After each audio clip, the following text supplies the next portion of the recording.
actually call the meeting, as well as those who are joining us online through Zoom. So thank you very much for being here today. I also want to thank our special guests. We have several special guests here and one guest of honor. Thank you very much for being here. The Military Officers Association, MOA, as well as, do we have anyone from the Warrant Officer? Well, we have you, yes, yeah. So thank you very much for joining us. This meeting is being recorded. I want to put that out there. And after our presentation with the guest of honor, Ms. Brianne Ogilvie, we would have a question and answer period. And after the presentation of our thanks to her, we will have a 10-minute break. The bathrooms, I think, latrines are down that side to my rear. And you have any?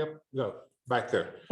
And of course, during that time, during the Zoom presentation, and I'm looking at the camera here, you are, of course, free to get up, and you can do that anytime, as a matter of fact, that I think about it. But you can take a break also. With that, I will ask everyone to please stand, and then I will ask you to stay standing as we do the invocation, the preamble and invocation, and then after that, we will not have to stand it again. So I would like to ask our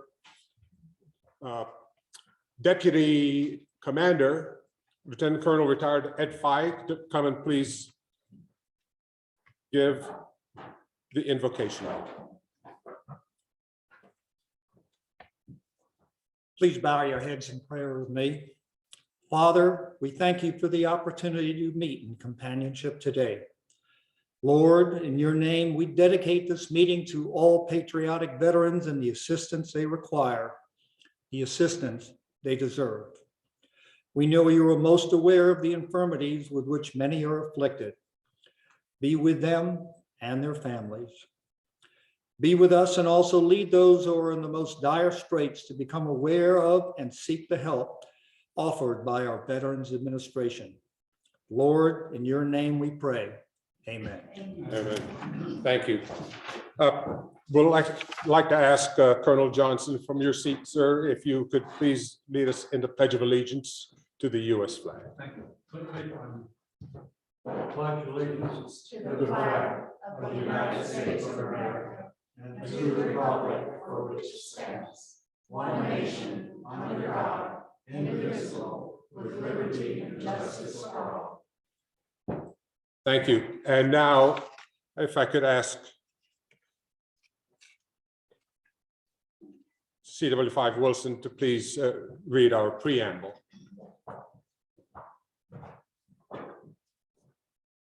Thank you and good afternoon. The preamble: to cherish the memories and associations of the world wars waged for humanity, to inculcate and stimulate love of our country and our flag, to promote and further patriotic education in our nation, ever to maintain law and order and to defend the honor, integrity, and supremacy of our national government and the Constitution of the United States, to foster fraternal relations among all branches of the armed forces, to promote the cultivation of military, naval, and air science, and the adoption of a consistent and suitable policy of national security for the United States of America, to acquire and preserve records of individual services, to encourage and assist in the holding of commemorations and the establishment of memorials of the world wars, and to transmit all these ideals to posterity under God and for our country. We unite to establish the military order of the world wars. Hear, hear. Please be seated.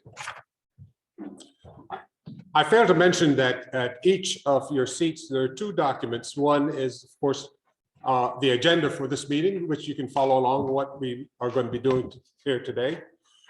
And there is a membership application for each of you. Now, for those who are already members, you don't need to fill out that application, but you can surely use that to recruit someone into the organization. You just heard what we do as an organization in the Military Order of the World Wars.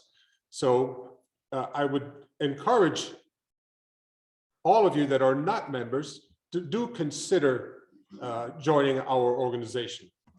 In addition to the application that's on your seat, I must also add that for all of those who are watching, in addition to receiving your notice of this meeting, I sent you an agenda as well as the flyer indicating what we are going to be hearing from our guest of honor today. Also, this is not a political paid announcement, but I do have some MOWW magazines, so you can see the quality of magazines and what we publish every other month and the things that we are doing. I'm going to talk about one of those during the second half of our meeting. We will have a 10-minute break following the Q&A session after our guest of honor is through speaking. At this time, I will ask Lieutenant Colonel Feig to again come and introduce our guest of honor.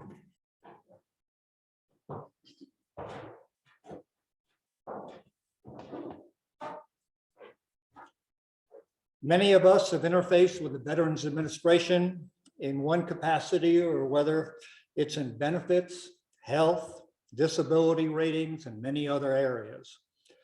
The VA as an organization is continually evolving and improving its process and its benefits to better serve our veterans.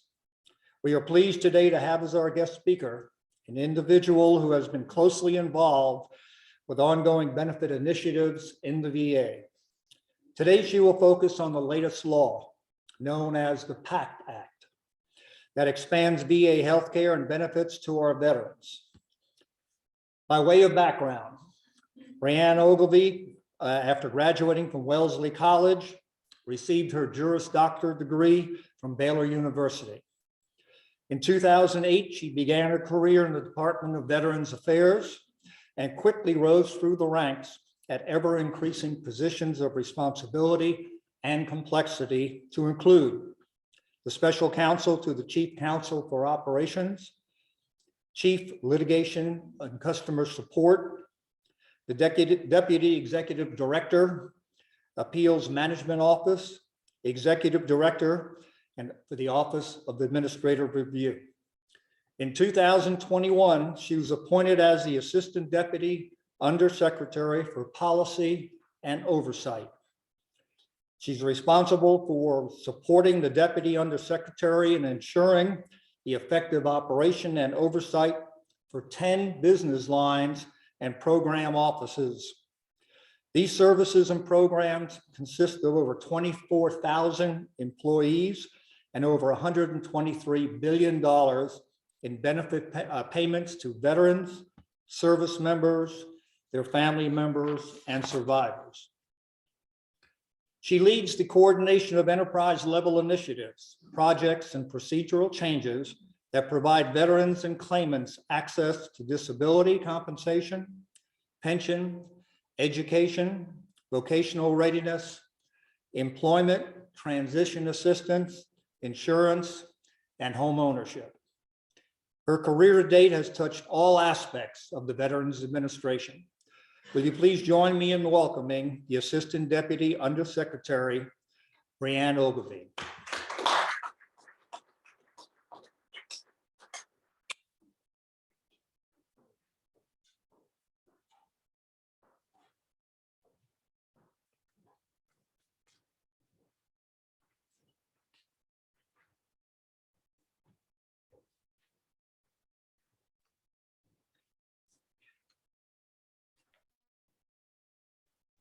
Thanks for that warm introduction. I really appreciate it.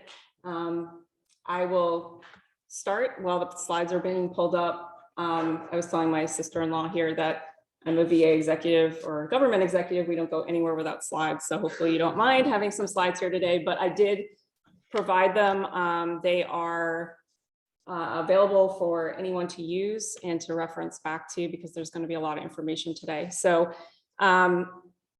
as Ed said, I have been with VA for almost 15 years.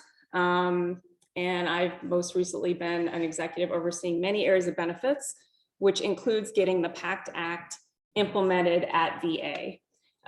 So the VA is proud to serve veterans every day, and I'm really grateful to have the opportunity today to talk to you all about VA benefits, and especially the new impactful legislation, which is called the PACT ACT. So before I get into that, I wanted to go over a few things about VA benefits. I know that some of you may use VA benefits, but some of you may not be very familiar with it. So I'm just gonna kind of break it down to basics to start. So VA has three main administrations: the Veterans Benefits Administration, Veterans Health Administration, and the National Cemetery Administration. I'm sure you can guess what the Cemetery Administration does.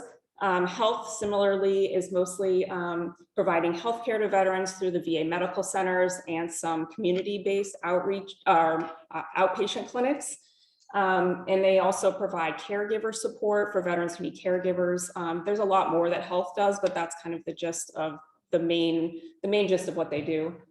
Now, the benefits side where I work is we cover many benefits that you may or may not know about, and some of which you may or may not use today, including, or in the past, including the GI Bill, which is education benefits, loan guarantee. So if you have a VA home loan, insurance, some of you may have VA insurance. So those are just a few that we cover. Many people are probably familiar with compensation benefits. That's the most well-known thing that VA benefits provides. VA pays a tax-free payment monthly to veterans to compensate them for disabilities that were incurred during service. Now, if you're a retired, thank you. If you're a retired veteran, then that VA payment kind of like offsets your retirement pay, and you get a tax-free retirement pay up to what you get in VA benefits. So some of you may be familiar with that. Now, before we jump into the slides, I do want to go over one concept that you may or may not know about, depending if you get VA compensation benefits. But to get VA compensation benefits, usually what you need to be is service connected. And I want to explain what that means. So service connected means that when you were in the military, you incurred some sort of event or injury or disease, and you have a current condition or disability. And there's a medical link that's made by a doctor, usually a medical professional, that connects the two. So for example, if you fell off a Bradley or something in the military, and you have a back problem now, you have arthritis in your back, and you have a doctor that says, yeah, that's linked. There's been pain since service, and the injuries and the current disability is very similar to the injury, then you would be service connected for your back. Now it's rated on severity. You get paid a certain amount of money based on how severe your disability currently is. And then those all get combined, if you have multiple disabilities, into one overall combined rating. And it's not math that's 1 + 2 = 3. It's kind of a weighted math, so that it takes more disabilities than just the average number that you would expect to reach 100 to get to 100%. Now, today I'm going to talk a lot about presumptive disabilities. Presumptive disabilities means you had an event in service, you have a specific disability that the law has called out that's related to that event in service. That medical link is presumed. So the law presumes it, so you don't have to get that medical benefit. So you just have to have that in-service event, which means just serving in some of these, in this new law, serving in Vietnam, serving in certain areas, and you have to have the specific disability that's associated with that, and it's presumed to be linked. You don't have to go get a doctor's opinion. You don't have to have a VA medical exam for that. So just want to get that out of the way before we get into it, because I'll be talking about presumptive conditions, and that may be confusing if you're not familiar with it. Do I have to do anything?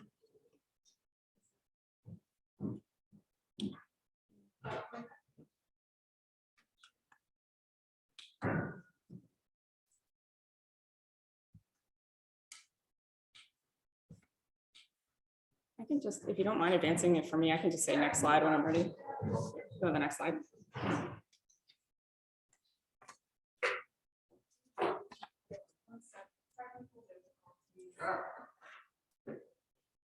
It's funny that we still call them slides.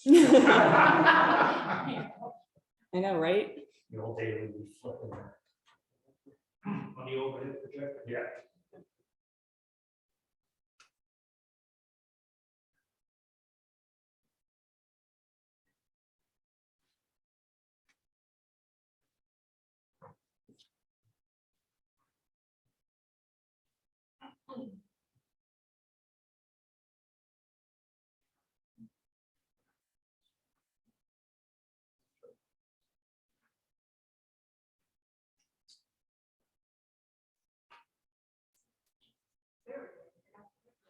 Okay. Thank you. Okay, so the full title of the PACT Act is the Sergeant First Class Keith Robinson Promise to Address Comprehensive Toxics Act of 2022. Congress likes to give lots of cool names and acronyms when they come up with laws, but this is pretty on point. And Sergeant Robinson was a soldier in the Ohio National Guard. He passed away in 2020 after battling lung cancer for 3 years. He attributed his illness to burn pit exposure during his deployments to Iraq in 2006 and 2007. His wife, Danielle Robinson, and her mother, Susan, were staunch advocates for burn pit victims. And Mrs. Robinson stood next to President Biden when he signed this historic piece of legislation into law on August 10th, 2022. So the PACT Act is a significant law that expands VA healthcare and benefits for veterans exposed to burn pits and other toxic substances, and empowers VA to provide a generation of veterans and their survivors with the care and benefits they've earned and deserve. In the next couple slides, we're going to talk about how expansive this piece of legislation is. It really is one of the most significant expansions of VA benefits in recent history. This is a lot, I'm sorry. So on the slide, I just want to show you the main messages for the PACT Act, what it is, how it impacts veterans, and how we're managing it. Since we're going to get into the law and what that means for you as veterans, I won't read it at you, but like I said, I gave the copies of the presentation to the commanders and deputy commanders, so you'll have all this information at your fingertips. But the most important thing to note here is that we are implementing the provisions of the PACT Act as soon as possible, with some aspects of the law in place right now. And VA encourages veterans and survivors to file their claims now. And for veterans not yet enrolled in healthcare, VA encourages you to do it now. And during the presentation, I'll be providing a little more information on how to do that if you're not already enrolled in healthcare. So the key message here is that the law is huge. I'm going to go quickly over each section of the PACT Act to illustrate how complex this legislation is. There's 9 different titles that impact VA. Some only impact benefits, others impact healthcare, and some cross over the administrations. So I'll go into more detail on a couple of the titles here on future slides, but I just wanted to give you a quick overview of each title and to just really emphasize how comprehensive the legislation is. So for Title I, I'll get into this more in the presentation, but the title expands eligibility to new groups of veterans to get healthcare through VA. Title II improves the decision-making process for presumptives of service connection based on toxic exposure. This title documents how VA will add new presumptive conditions and what processes VA has to follow. Title III requires us to work with Department of Defense to identify groups of veterans who have been potentially exposed to different chemicals and toxins.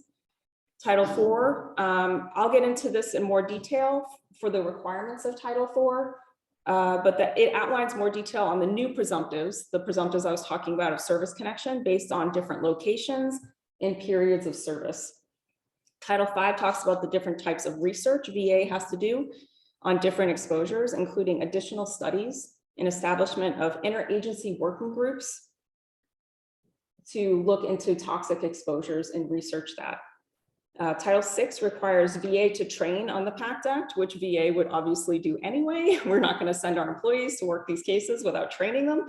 It made sure we train our own employees and that we do public outreach like I'm doing here today. So I'm abiding by the title here in the legislation by being here today. VA is currently also reaching out to veterans and survivors to make sure that they know about the new law and what it could mean for them and their families. Title VII talks about leases, expanding VA's footprint to increase access to VA healthcare. Title VIII addresses Camp Lejeune Justice Act. You may have seen commercials for this on TV. I can get more into that in a bit, but these are specifically noted for actions by a court, not really VA. This part of the PACT Act is not related to VA benefits as they pertain to toxic exposures, but it's for lawsuits that are filed in North Carolina for individuals exposed to contaminated water at Camp Lejeune. The only thing it does not impact benefits. What it does is it offsets any court award that a veteran gets. So a veteran will sue the government in North Carolina, say they win, say they get an award of $100,000. That award gets offset by what they have already received in VA benefits. So the VA benefits don't get touched. It's just the court award might be a little less than what it would be if you weren't getting VA benefits for Camp Lejeune issues. And then Title IX finally helps VA improve our ability to hire and retain staff, especially healthcare providers. So you can see how complex it is, how it touches so much of VA. This has been my life for the last almost year. I go to, I think, 7 meetings a week on PACT implementation. It's a lot, but we're really excited because we're providing a lot of great benefits for veterans who've been waiting a really long time for this. Okay, I want to take a minute to identify some key components of the PACT Act. So just wanted to point out also the QR code that's at the bottom of each slide. It'll take you to va.gov/PACT if you use your smartphone and like take a picture of it, basically hold your camera up to it and it'll have a link that'll pop up. So you can scan it with your phone anytime and get a lot of information on that website. It'll lead you to the forms you need to file. It'll give you a lot of information that you need to know, a lot of things I'm telling you today. So the VA, the PACT Act also improves on how VA makes decisions on new presumptive conditions. It will make sure VA screens veterans who are coming into VA healthcare facilities for toxic exposures. We've already so far screened over I think 2 million veterans. We have over, I think, 600,000 who have screened positive for toxic exposure based on their screenings at VA facilities. It'll also provide education and training to our VA healthcare staff and claims processors, expand research capabilities, and help us hire. So let's talk about what this means for veterans. So first, the PACT Act expands some locations for veterans presumed to have been exposed to radiation. So that includes the cleanup of Inuitak Atoll and of the Marshall Islands, the cleanup off the coast of the Palomares, Spain, and response to a fire at Thule Air Force Base in Greenland. So that means that with these new locations, VA is conceding that you were exposed to radiation, and it makes it easier to get a benefit for disabilities that you may have incurred because of radiation exposure. If a veteran served at one of these locations during one of these time periods, VA is presuming that they were exposed to radiation and may be eligible for benefits and healthcare. Okay, so this is the biggest part of the PACT Act that I'm dealing with on a day-to-day basis, and this is one of the biggest parts that you'll probably read about in the news or hear about, especially on the benefit side. So the PACT Act establishes presumptives of service connection for more than 20 conditions related to various in-service exposure to toxic substances. All of the conditions are related to Gulf War toxins except for two: hypertension and MGUS, which is the monoclonal gammopathy of undetermined significance. Those two are related to Vietnam. The hypertension is a big one. There's a lot of people with hypertension who served in Vietnam. So that's a big change from before. So if you served in Vietnam and you have hypertension, you are automatically entitled to benefits. You just have to apply. You'll see several respiratory conditions here, including asthma, sinusitis, and rhinitis, and several cancers, including head and neck cancers, and other rare respiratory cancers. Now, the most important thing I want to say about this slide is that all these conditions are effective on August 10th, 2022, the day the law was signed. So one thing that Congress did was they tried to phase in these disabilities and say they were going to make hypertension effective in 2026. But we told them we wanted to make it effective immediately. The secretary had that authority, so we did. We made it effective. So August 10th, 2022, all of these are effective. So that means you can apply for benefits now and get the effective date of August 10th, 2022, the day that the law was signed. And so you would get back pay to that day. Yeah, that's one thing about a new law. You get, as long as you apply within a year, you'll get the effective date based on the date of the signing of the law.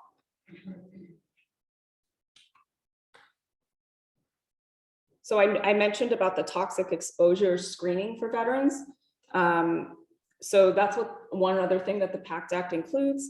Anytime a veteran comes into a VA facility, they will be assessed with a quick series of questions to identify any potential toxins that they were exposed to during military service. These questions help you determine if you might be eligible to additional benefits or care. It's not going to support a veteran's long-term care, but it will be there to kind of develop a whole health strategy and plan for a veteran and to indicate if the veteran may be eligible for additional benefits. The screening asks if you were exposed to any of these hazards while serving: open burn pits and other airborne hazards, Gulf War related exposures, Agent Orange, radiation, Camp Lejeune contaminated water, or other exposures. So if you go to the VA clinics or medical centers, you may have already gotten the screening, but if you probably have an upcoming appointment and you haven't been in a little bit, then you will almost definitely get that screening. If you don't, please ask for it if you think that you were exposed to something during service and you want that screening, and they'll make sure that you get connected with VA healthcare. Okay, let's talk a little bit about the research and what PACT does for creating the new exposure presumptives. So VA has a long history of research and medical breakthroughs, and the PACT Act really just makes it clear that that's not going to change. Not only does PACT Act require studies and all these things here, from the health trends of post 9/11 veterans to the effect of various toxic exposure, but it formalizes our presumptive decision-making process. So VA can streamline the presumptions of service connection for toxic exposures clearly in the future. So if we find that medical evidence is showing us that we are seeing a link between one of these exposures and a disability later on, something that hasn't been identified in the law, then it'll streamline VA's process to get that to be an additional presumptive in the future. So VA is also working with partners internally and externally to reduce the time it takes to get that presumptive condition in place and to increase transparency in the decision-making process. And mostly to incorporate new and broader sources of science and data to evaluate any possible presumptive conditions. We work very closely with VHA on this. The difference is for us, when VA creates its own presumptive, it does it through regulation writing. When we write a regulation, We need to be extremely sure about the medical science behind it, because we have to support that. The regulation cannot be what's called arbitrary. It has to be clear, because someone could come in, if we did a presumptive for a certain disability, someone could come in, well, why that disability? Why not my disability? And we have to be able to show in science why we have chosen one over the other, and it's not an arbitrary choice. Now, when it comes to Congress, they can do what they want. They pass the law and we have to implement it. So it's a little different when we have to do these presumptives on our own. Okay, so like I said, that the PACT Act expands healthcare eligibility. Here it explains all that if veterans served in following locations, then they will be able to get additional healthcare through VA. PACT also added those 2 medical conditions for the Vietnam era veterans, the MGUS and the hypertension. And there's a special enrollment period going on now for post 9/11 veterans through October 1st, 2023. So if you are not yet enrolled in VA healthcare, I would encourage you to do so. I know that the VA Medical Center in DC is not always the most lovely place. There's better medical facilities out there in the VA. There's some brand new ones. I went to one with the secretary last year in Aurora, Illinois. It was one of the most beautiful, or Colorado, sorry, one of the most beautiful places I had ever seen. So a lot of them are different stages of, renovation, but there are other clinics in this area. I know there's one at Fort Belvoir. So just get enrolled if you're not enrolled, and you don't always have to drive all the way into DC to get your healthcare. Okay, let's quickly talk about Gulf War era and post 9/11 eligibility. So if the veteran served in any of these locations and time periods, VA has determined that they were exposed to burn pits and other toxins. And this is having, like we talked about, the presumptive of service connection, there's also a presumption of exposure. So they're saying if someone served during these periods, served in these locations, they have that in-service event, which is the exposure.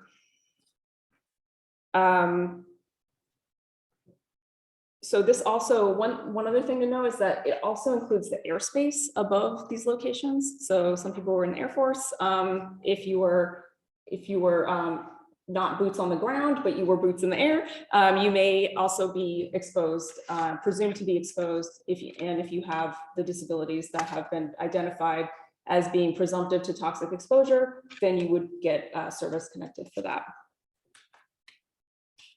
Okay, so the most important message I want to get across is that if you think you are entitled to benefits, please apply now. Because these conditions have already taken such a serious toll on so many veterans and their families, the presumptives established in the PACT Act, like I said, the secretary made a decision to make them effective on the date that the law was passed. So please apply before that year period expires on August 10th, 2023, so you can lock in your benefits with the effective date of the law. One thing I did want to mention is I did talk about the Camp Lejeune commercials, and I want to talk about a little bit about how to protect yourself from fraud. So we've been seeing an uptick of attorneys providing ads based on recent changes in law for the toxic exposed benefit claims. So just know that it never costs you money to file a claim directly with VA. It should never cost you money. VA attorneys are not allowed to charge you money to file a claim. Now, when they get to the appeals side, if you're appealing something or you're filing disagreements, they are allowed to take a percentage of a lump sum payment that comes in, but the attorneys are never allowed to charge you upfront for claim filing or anything like that.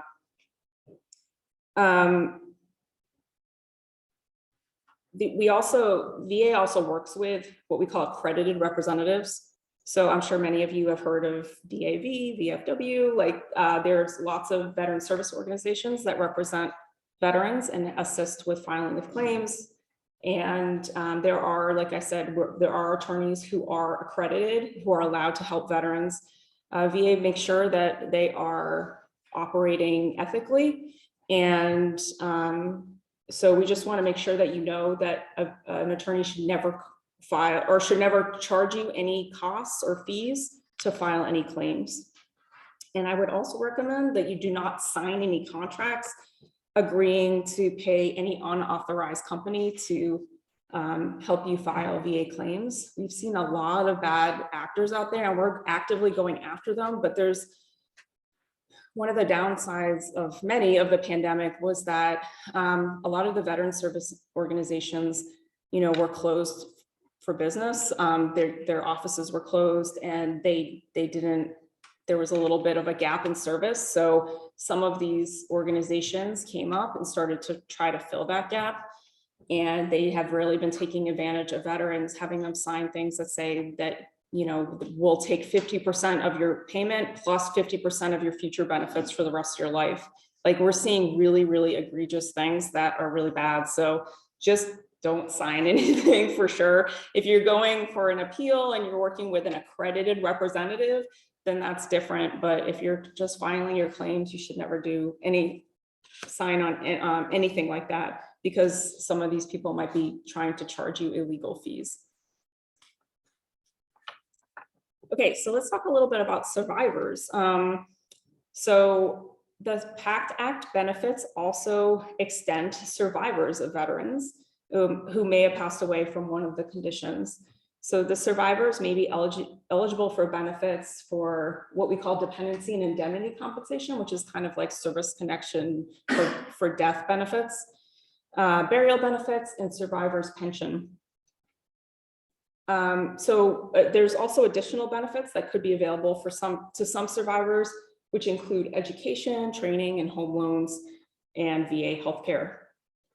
So just like we're encouraging veterans to apply, we're also encouraging survivors to apply as soon as possible. A lot of people, I talked a little bit about the outreach that's in the law. We had been required to reach out via letter. Some of you may have already gotten a letter if you have been denied for a service-connected disability, which is currently now on the presumptive list, or if you are a survivor and the veteran that you were married to passed away from one of these disabilities, you may get a letter in the mail encouraging you to apply. You don't have to wait for the letter.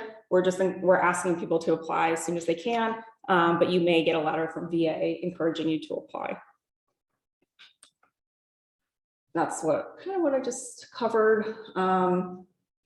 If you were previously denied, I'm trying to keep this as not complicated, but if you were previously denied for a VA benefit, you usually just have to file on a different form.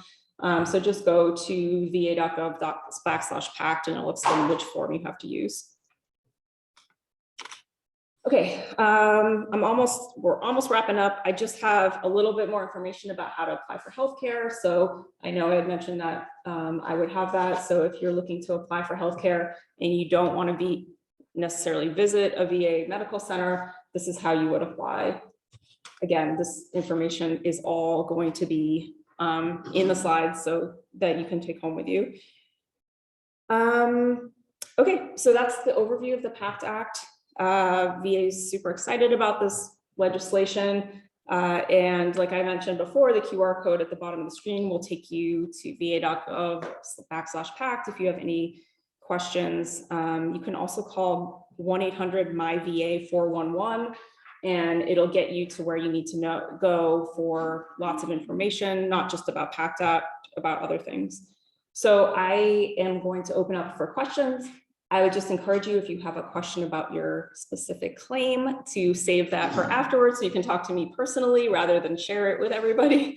Try to keep personal ID, like all the information kind of quiet. We don't want to have people shouting out their history and stuff. So, but if you have any questions in general about benefits, about the PACT Act, I'm happy to answer those.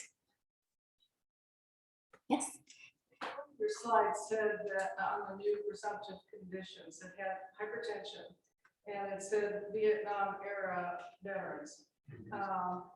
Does that mean that if you were a Vietnam era veteran, never stepped foot in Vietnam, but you have hypertension, that you can file a claim?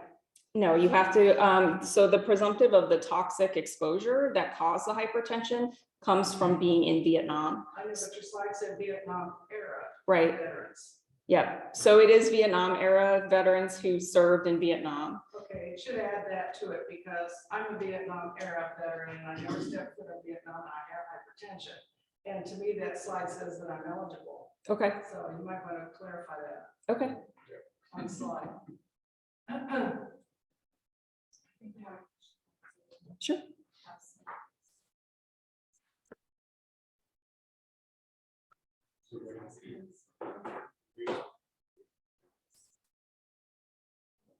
I have a question.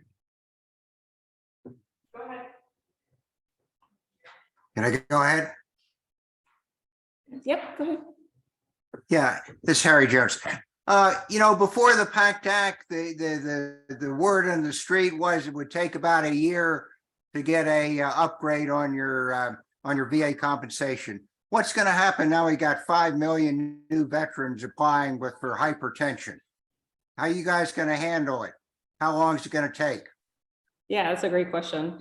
So, yeah, so the question was, now that we have it, it used to take about a year to get an answer on a claim. Now that we have an influx of claims and many millions of veterans applying, how are we going to handle that? So actually, our goal in the past has been to issue a decision in 125 days. After that time, we consider a claim what's called in backlog. So we really try to keep our backlog down. And before COVID, our backlog was at 70,000, which is like the lowest it's ever been. I mean, we process 1.4 million claims a year. So that's a pretty low number comparatively. So nowadays, since COVID, we had obviously an increase in backlog. We had to have some examinations, which are critical to a lot of these claims, be paused because some people, people weren't comfortable going to the doctor. So our backlog grew and basically our time to issue a decision did grow at that time. The good thing about the PACT Act, so I can't tell you exactly how long it's going to take, but the goal is always 125 days. It will take longer, I would guarantee. But I think, up to a year it shouldn't be any longer than that. It should be something probably within a year. But unless there's like really complex issues or, something comes up where you need to have multiple exams. But one of the things to know is that, as I mentioned on the presentation, that the PACT Act is requiring us to hire new employees. So we are hiring thousands of new employees to help with this, with these claims. So it's not like we're dealing with the workforce that we have now and an influx of claim. We are hiring and we're successful with those hires. We've been onboarding a lot of people. We have training ongoing right now to make sure that people are, in the know with the new law and also just learning about VA benefits in general. Sure.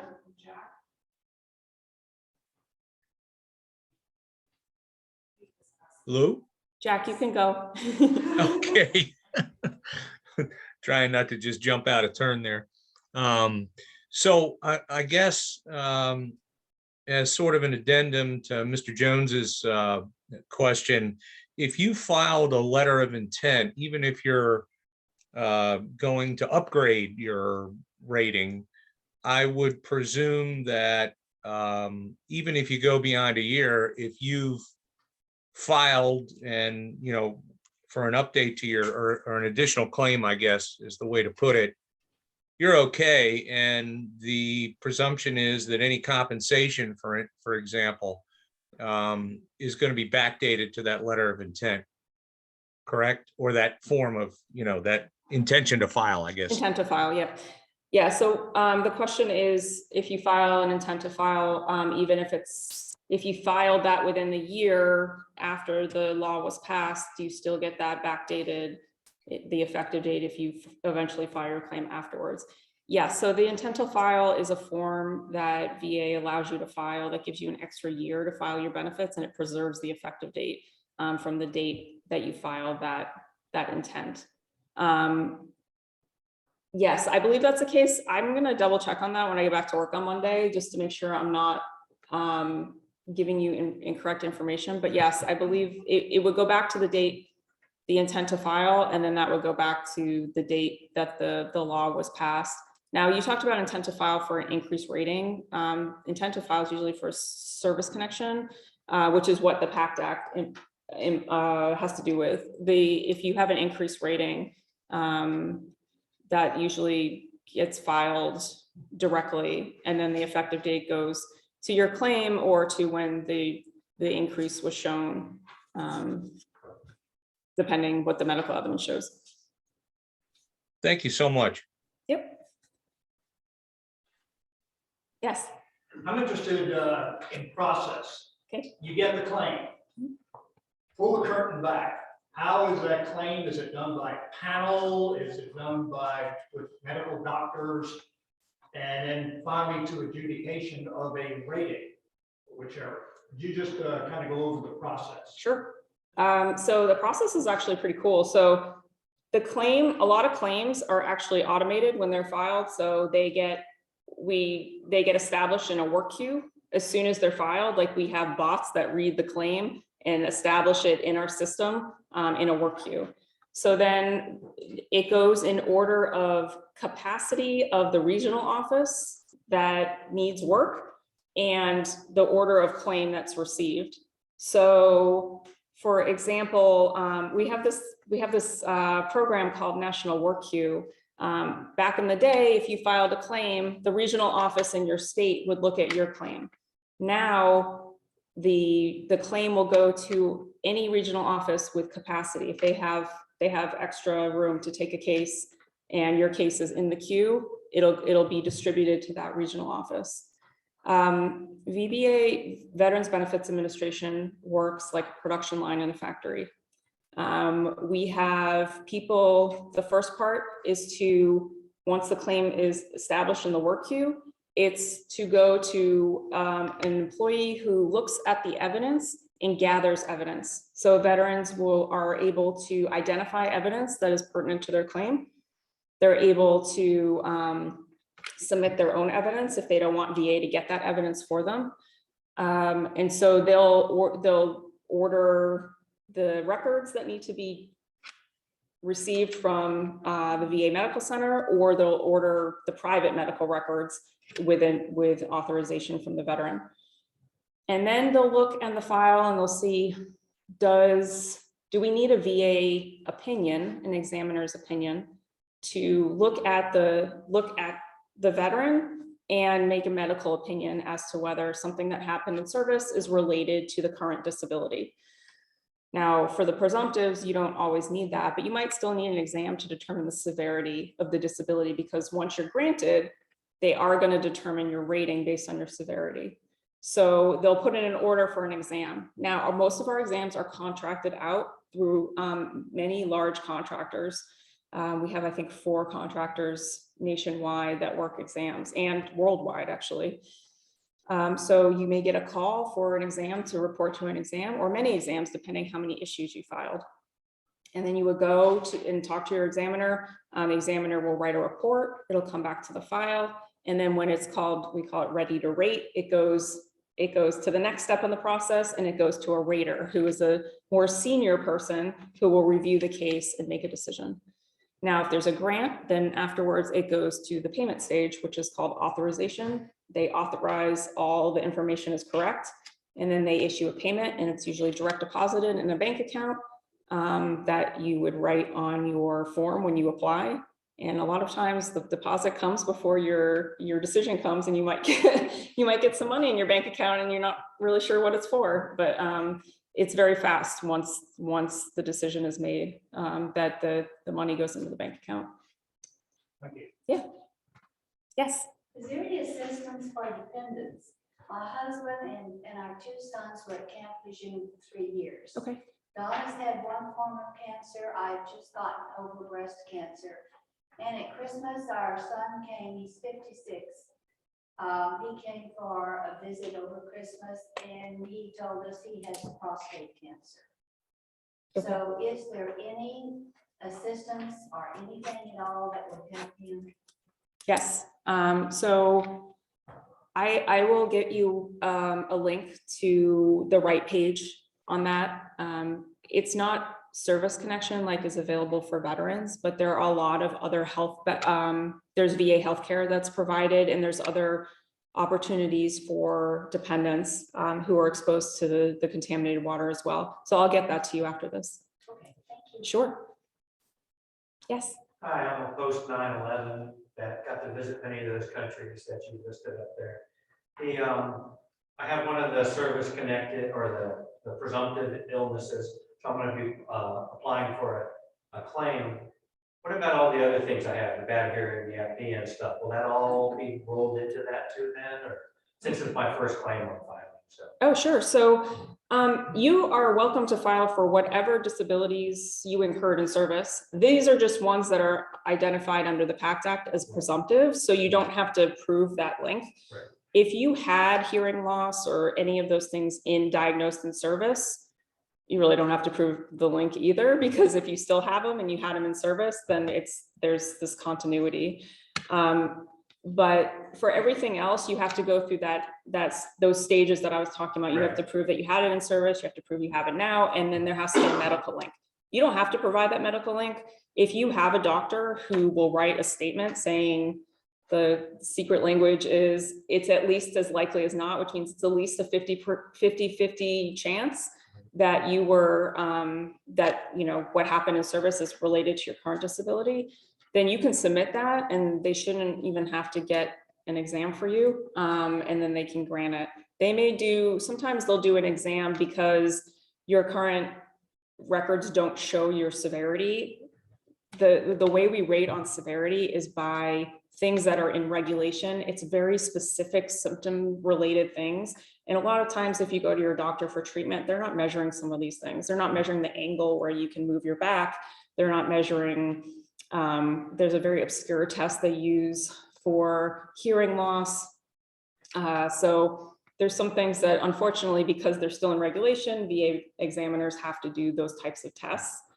So you may be called for an exam, but yeah, just apply for whatever you have and whatever you think happened in service. Okay, thank you.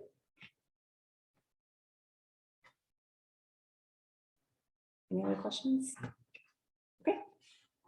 I will stay to the end. So if anyone has any questions after, you're welcome to ask me.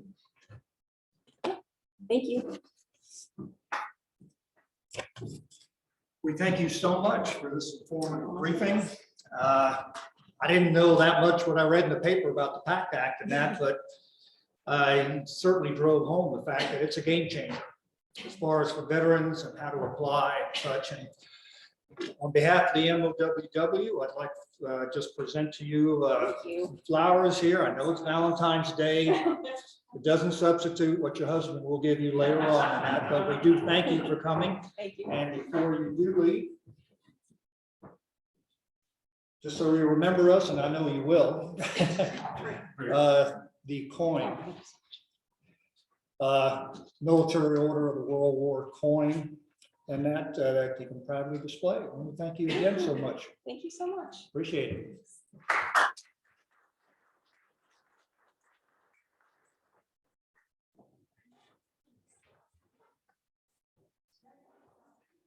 I would say thank you, Bree, but we're in a formal or semi-formal atmosphere, so I have to say thank you, Mrs. Ogilvie.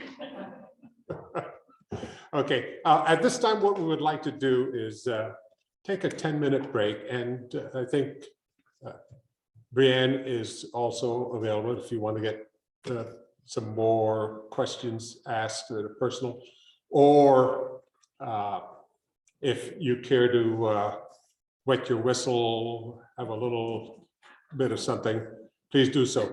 The slides that she spoke about we'll be making available through our Facebook page. And if you still have some issues getting the slides, just contact me, and most of you have my contact information. So at this point, The restrooms, I understand, are down the hall behind me. And again, take advantage of our delicious water and thank you very much. Thank you, Bree.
I think we should get back into our seats so that we can resume and get you out of here for your the rest of the weekend.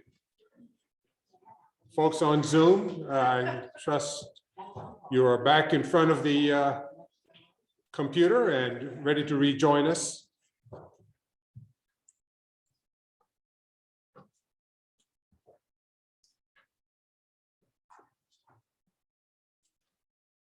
Again, I want to thank our guest of honor, Brianne Ogilvie, for the great information that you passed on.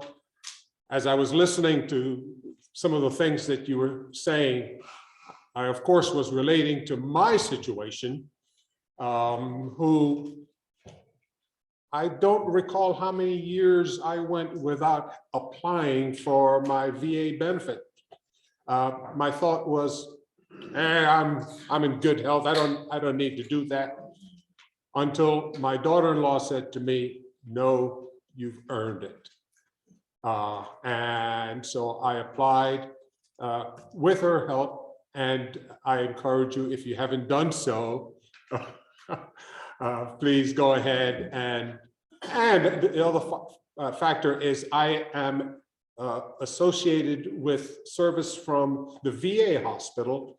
So the other day I went and had a hearing test, and I went to a private doctor, and the doctor said, "Okay, you've got some issues.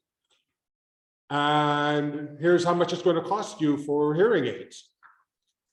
$5,000 a pair." My wife and my daughter-in-law said, "Get your butt over to VA hospital since you've already established your record there." They gave me such an extensive evaluation of my hearing, so much more than what I got from the private entity. And of course, I'm getting my hearing aid. Now, I will tell you, I don't really need it, but but I'm getting it. I'm getting my hearing aids, and they're the top of the line, Wi-Fi connected and all that stuff from the VA. At guess how much? $0. So if you haven't done so, and oh, by the way, I didn't have to go to DC. I could have gone to Fort Belvoir, where they have an outreach office there from the VA hospital to do that. Anyway, thanks again. Great information that we had from Ms. Brianne Ogilvie. Now, I want to talk about another very influential and dedicated woman. And specifically, the individual who was the initiator, the organizer, the backbone, if I can say that word, of this museum, this memorial that we're all visiting. And I will give the president of the Memorial Foundation, the president of this facility, an opportunity to talk a little bit before we adjourn, to give you some information about what we have here. I'm specifically talking about Brigadier General Wilma Vaught. She was honored with the highest civilian award that is given by the United States, the Presidential Medal of Freedom. This past, was it July or was it June? July. This past July, she was awarded that award. And though it was in July that she got that award, I don't know how earlier they were contemplating giving her that award. But we in this chapter of which she is a member, a companion, as I should say. We're not members, we're companions, a closer bond. She's a member of our chapter. We were talking about giving her this award even before the president nominated her and presented the highest award in the land to her, that Presidential Medal of Freedom. I'm talking about Brigadier General Wilma L. Vaught, United States Air Force, retired. How old is she? 92. 92. Of course, she is limited in getting around, and though she was invited, we understand that she's still recovering from the things that folks recover at that age. And so I am proud to present this award on behalf of all of our companions to General Wilma L. Vaught, and accepting for the general will be CW5 Phyllis Wilson. Please.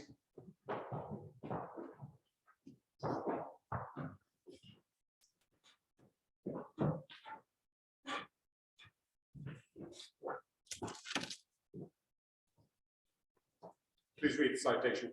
Please remain seated.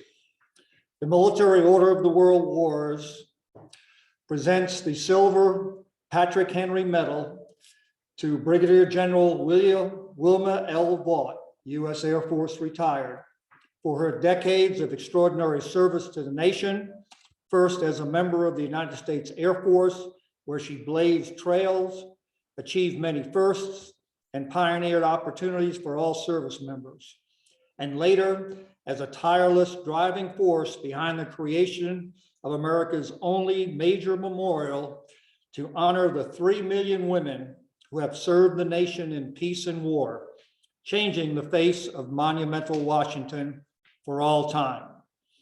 Signed, Vincent C. Ogilvie, Colonel, U.S. Army, retired, Northern Virginia Chapter, MOWW Commander. Okay. In addition to this award, and I'm going to just pull this away from you. The medal is in the award, but of course, she can put this on her lapel. That's the medal. She will. She will. I can guarantee that. And of course, this is our coin that is given, that goes with that award, with an inscription in the back. Yes. Oh, wow. If it were pure silver, I'd run down to the. Any comments that you want to say about the general, please? I'll make it short and sweet. General Vaught, we're in the house that Wilma built, and we're so proud to carry on her legacy. We just celebrated the 25th anniversary of the memorial, but for more than a decade before that, she was tireless and fearless in going around the nation to raise the dollars, the $20 million it took to build this out in the first place. So we are actually now sitting in the Vaught Center. Just last year, as part of our 25th anniversary, General Vaught was here and cut the ribbon to dedicate this new space that we have in the memorial as the Vaught Center. So we'll be building out in about a year a very large, massive shadow wall, not a shadow box, an entire wall that will have her official portrait, her Presidential Medal of Freedom, and this Patrick Henry Award will also be installed inside of that big shadow story wall of all of the things that she has done. At 92, next month, she'll be 93. She does still come to the office 1, maybe 2 days a week. And she just, this is her life. She loves it. And so we really appreciate it. And she has been a lifelong companion of MOWW. And I can tell you that I would not have known about MOWW if not for General Vaught. When I first became president of the memorial over 3 years ago, she sat down with me and said, here's the organizations that if you're not yet participating with them, you must. and MOWW was at the top of the list. And so you guys have had to put up with me at the Northern Virginia chapter of MOWW ever since. But it's been a lovely journey, and thank you so much for recognizing General Vaught.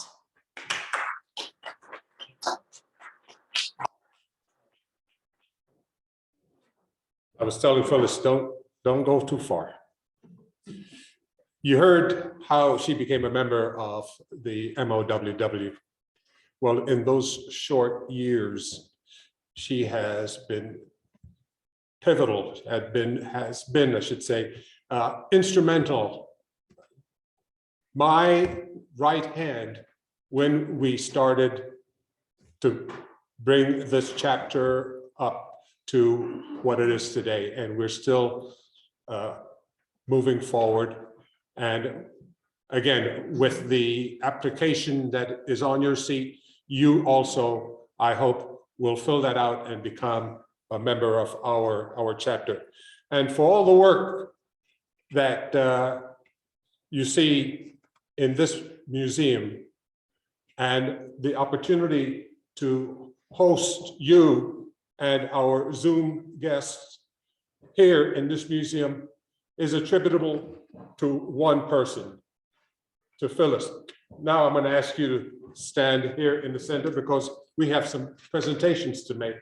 Also overdue because she wasn't at our last meeting. She was engaged in some activity having to do with the 25th anniversary and the remodeling of this facility, and so she couldn't make it. So we would like to go ahead and read the citation, please. The MOWW Outstanding Service Medal is awarded to CW5 Phyllis J. Wilson, U.S. Army, retired. For exceptional contribution to the Northern Virginia chapter, her extraordinary service has resulted in the resurgence of the chapter, which was once on the verge of extinction. She held the two key positions, the adjutant and the treasurer, winning accolades from the order's superiors. Additionally, CW5 Wilson was personally honored at the 2022 MOWW National Convention for recruiting 5 new companions. The singularly distinctive accomplishments of CW5 Wilson reflect great credit upon herself and the Military Order of the World Wars. Signed, Colonel Vincent C. Ogilvie, U.S. Army, retired, Commander, Northern Virginia Chapter. But wait, there's more. And this relates to an accomplishment that she did over the past year, specifically in recruiting. And she was acknowledged as one of the best recruiters for the order at our last convention. Again, within a 3-year period of being a member of this organization, she has given so much, so you see why she's getting all these awards.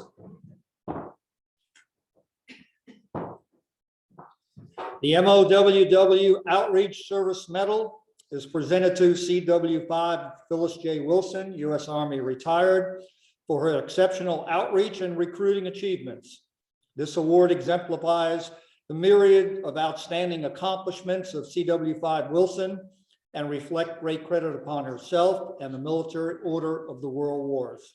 Signed, Colonel Vincent C. Ogilvie, U.S. Army, retired, Commander, Northern Virginia Chapter. And another member. Yes. It's like being back in the military. Well, we are a veteran service organization. Thank you, thank you.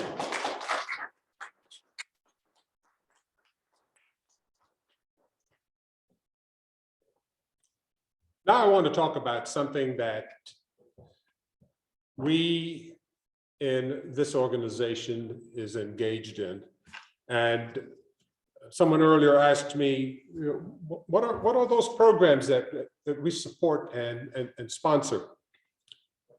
Well, there is the national security, meaning all armed forces and soldiers, sailors, airmen, Marines, Coast Guardmen, NOAA, that we basically try to support and get involved with their issues and items.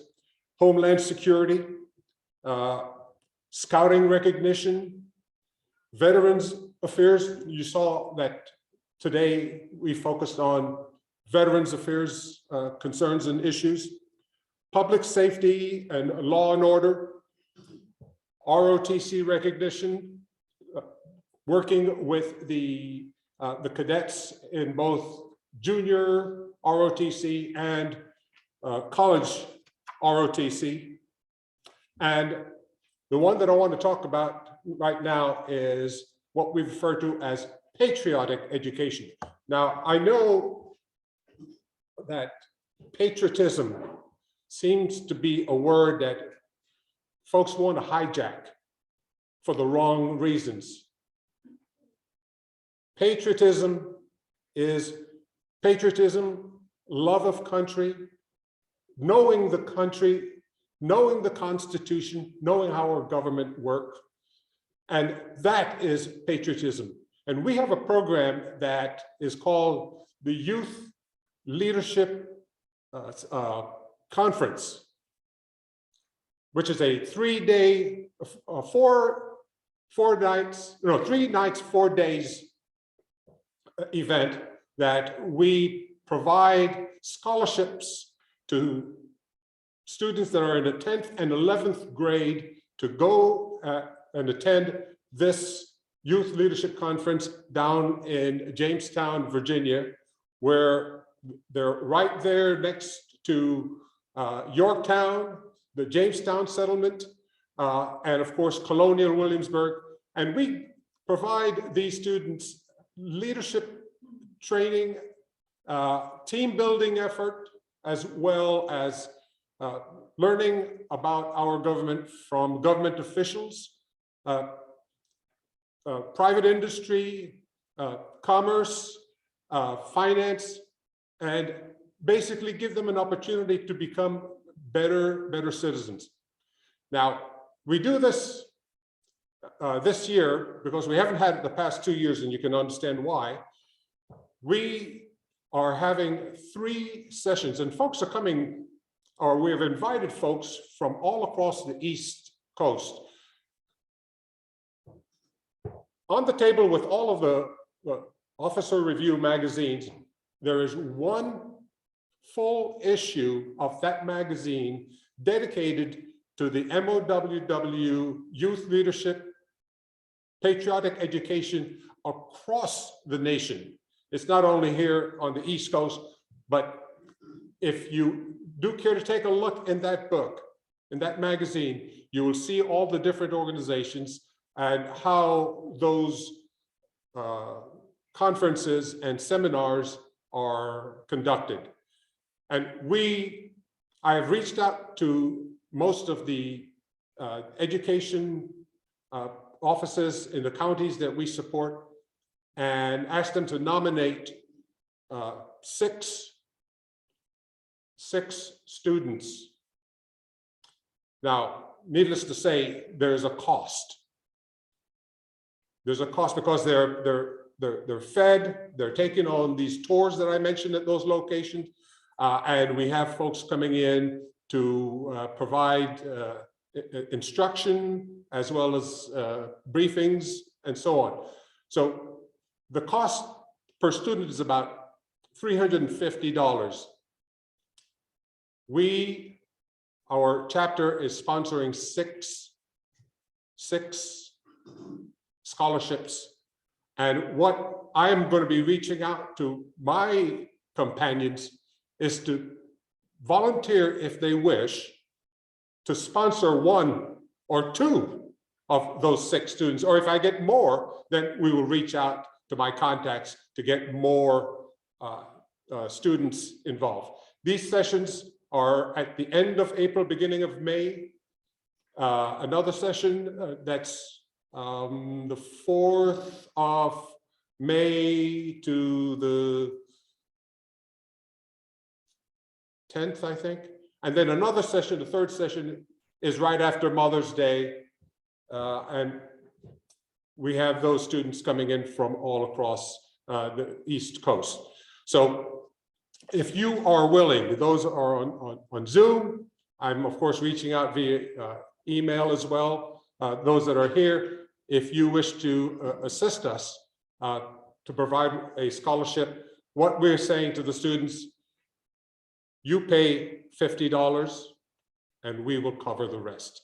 We want them to have some buy-in. We want them to have some commitment that they will attend. So we say $50 and the rest is covered.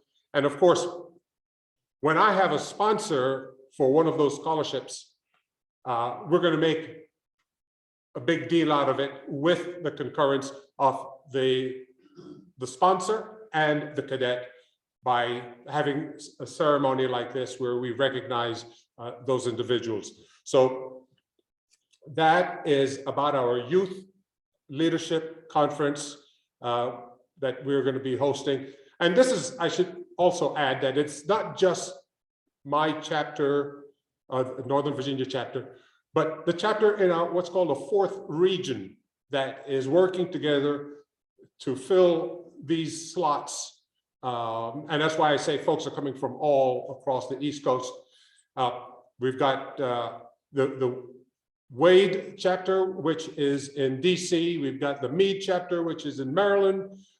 We've got Piedmont chapter, which is down by Lynchburg area, and a couple of other chapters that consist of the fourth region of the MOWW that are working together to fill 3 sessions of 45 students each. And if someone is available and willing, we would also like to have you volunteer to spend a day or 3 days down there as a chaperone or an assistant. And of course, all of us that are there are going to be subject to vetting our backgrounds and making sure that there are no issues in regards to the parents entrusting these students to us for those four days. So if you want any more information on that, please don't hesitate to contact me. I am willing to answer questions here or later on leading up to that event. And again, if you receive the magazine, look at that magazine. I think it's the March, what month is that, Chief? March, April issue of the magazine. It explains it totally. The next item that I want to talk about is the MOWW National Convention. The MOWW National Convention this year is taking place in Annapolis. This is where all of the chapters across the United States will send representatives to our convention. This year it's in Annapolis. Last year it was in Jacksonville. I have been a member since a companion since 2017, and last year was my first convention that I attended.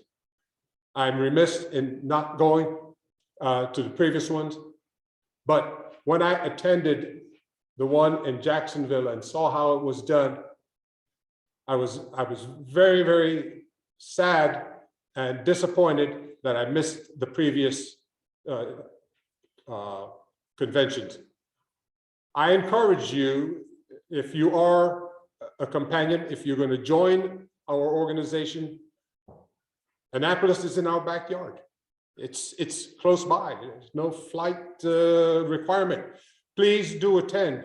You will be amazed at what the MOWW is doing and have done to help make this a better world, a better nation that we live in. That's the MOWW convention. I'm sorry, date. Good point. Date is the 1st of August to the 6th of August. Okay, So we haven't yet opened up the registration for that, but that'll be happening anytime soon, I'm told. Thank you for reminding me that I left off the date. The other thing I want to mention here is that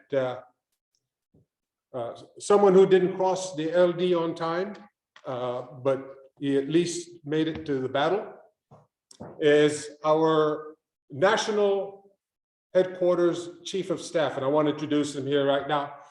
Colonel Mike Farrell. Thank you.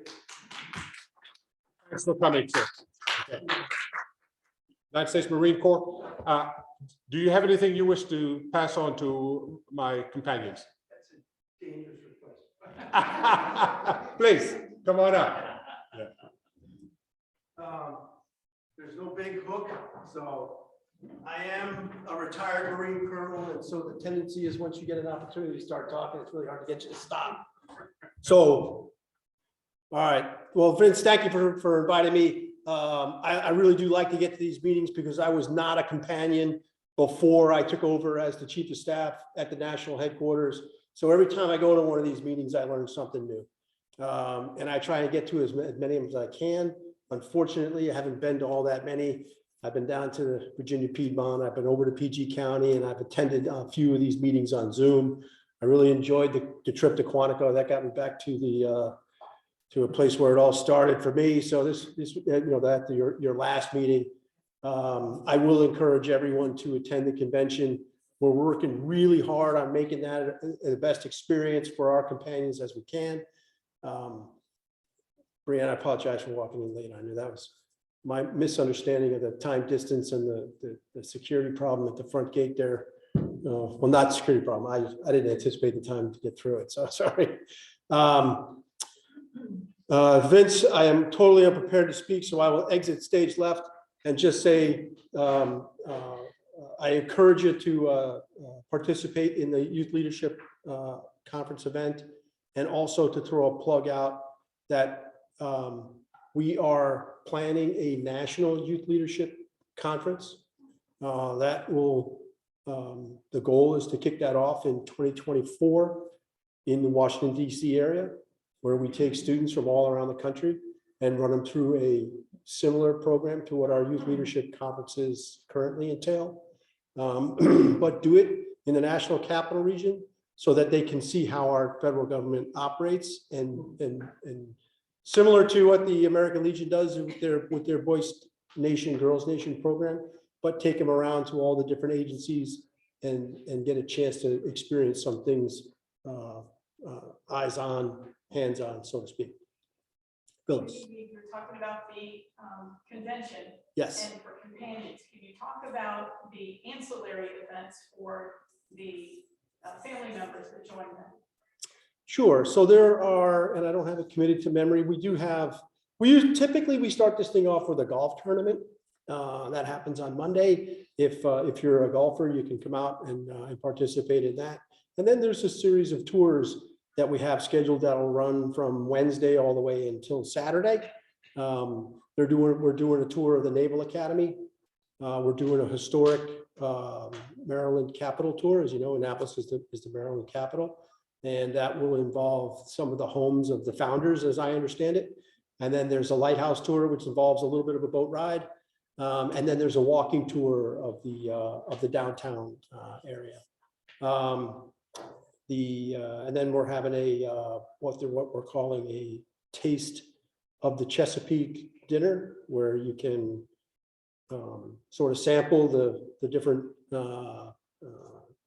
delicacies of the Maryland region. As I'm told, it's really pretty much almost anything with Old Bay on it is the way they describe it. But that's what we're putting together for the family members, and I really do think that because of the time that we live in, because of the issues that face organizations like ours, veterans organizations, we have got a series of projects underway to take a look at any potential changes that we will make. And for those of you that are long-term members of our order, you know that we don't make changes to our order, big changes to our order lightly, and we only have one opportunity to do it a year, and that's at our national convention. And so we're going to be bringing forward some potential changes. And if you want to be a part of that and get an opportunity to have your voice heard, then that's the place to do it. And then we encourage you to be there for it, because like I said, if we're going to be voting on something really important, we're doing it at that convention. And there's a few things that that we're working on right now that will be presented during that convention. So, all right. Thank you, Vince. Thank you.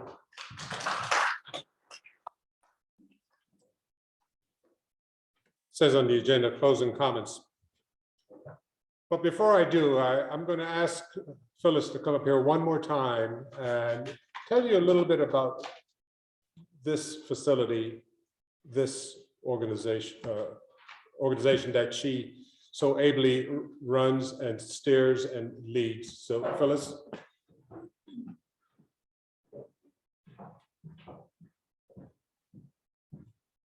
Thank you again. And I was able to speak with many of you as you arrived and find out, have you been here to the Military Women's Memorial before? And some, of course, they've been here a number of times, whether it's for promotion ceremonies, retirements, post-funeral receptions and memorial services, or for big parties. There's all kinds of reasons to be here. And I do encourage you, I know it's a little chilly today, but you brought your coats. It's a beautiful sunshiny day. We have elevators on each end of the building. Please go up to our rooftop terrace. Quick history lesson, one of those things that I think is really important, right after the end of World War I, as the tomb of the unknown soldier was being created, just up on the hillside behind us. That was also at the time when they were actually building the Lincoln Memorial, which is just, if you go on our rooftop, the view, there's nothing between us and the Lincoln Memorial into the city. You'll notice on both Memorial Drive and Memorial Bridge in the center of the road, there are special cobblestones, different color than the street, that actually, when they were citing the location for the Lincoln Memorial, they shot a straight line azimuth from where the midsection of Lincoln Memorial would be to the Arlington House, the Lee Custis Mansion on the top of the hill. And that's where they built the bridge, the drive. And here, if you walk down our gallery, there is black marble on the floor. That is the continuation of that line that goes from the midsection of the Lincoln Memorial to the epicenter of the Lee Custis Mansion. This was done in the early 1920. And the reason for this was to demonstrate to our nation 100+ years ago, a reunification of the North with Lincoln to the South with Lee. And look where we still are not there yet. But we're so proud that the Military Women's Memorial sits on that line. And we like to believe that if the women grab hold of this, maybe we can help to change the course. Also, as you go down the gallery to the left towards that black line, just past it is a beautiful purple and gold exhibit called The Color of Freedom, which we highlight and tell the story of amazing women from the Revolutionary War all the way to today that have given so much, in many cases, their all. So you'll see uniforms as well as their storyboards up there. We are trying to continue to refresh and tell the stories. The last thing I will tell you is that as an MSO, VSO, both MOA, MOWW, Jack, I see you on Zoom, Warrant Officers Association, this building stands because General Vaught believed in it and fought so desperately to see it come to fruition. We are a 501c3. We do not get federal funding. We rely on the goodness of America to keep these stories available and being told. It's America's history. It's just told from the lens of a woman.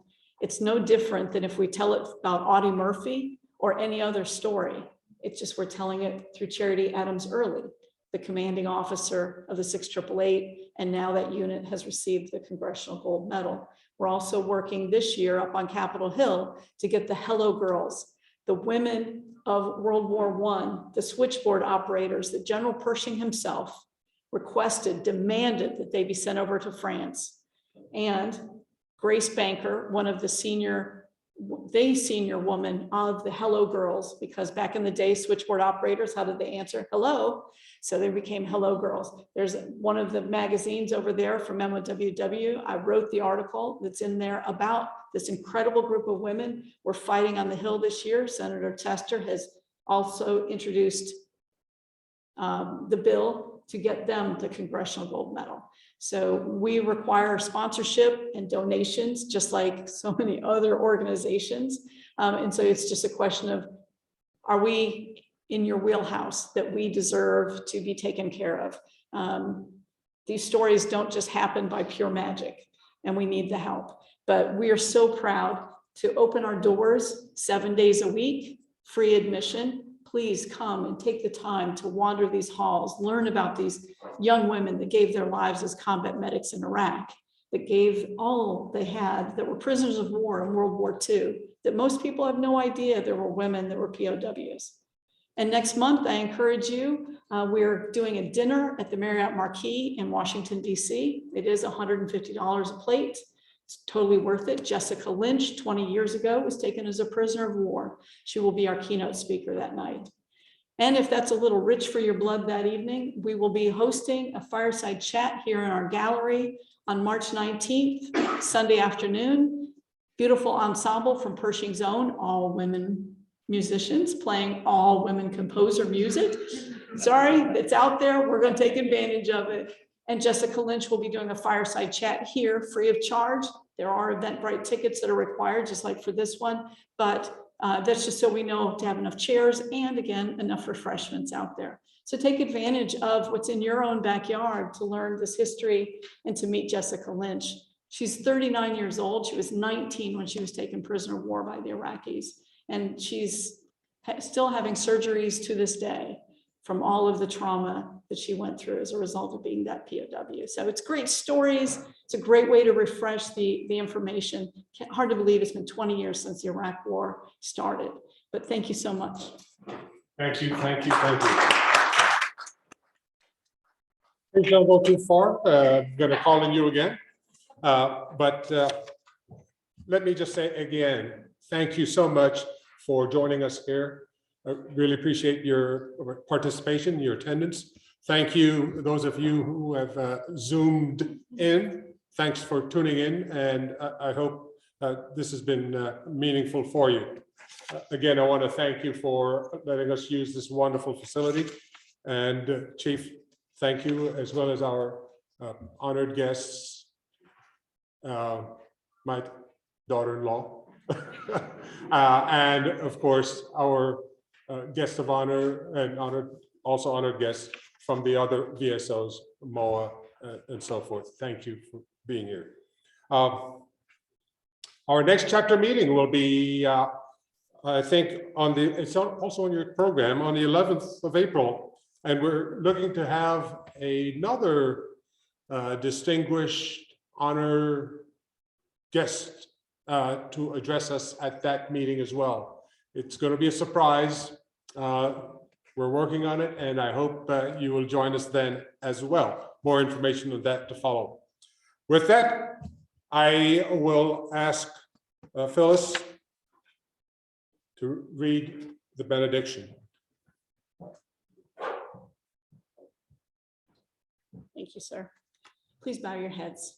Father, we thank you for this day and the opportunity to come together for this productive meeting. Let what we learned and discussed here today bear fruit in our lives, the lives of the young emerging leaders we aim to send to our Youth Leadership Conference, and in the lives and well-being of our military families. Through your example, we have the courage and the desire to serve rather than be served. In leading our MOWW chapter, Lord, be with our companions, our men and women in uniform, and the entire team at the Department of Veterans Affairs. Bless our nation's leaders, give them your wisdom to govern and to strive for a more perfect union and a more peaceful world. Lord, in your name we pray, amen. Amen. This meeting is hereby adjourned. Thank you.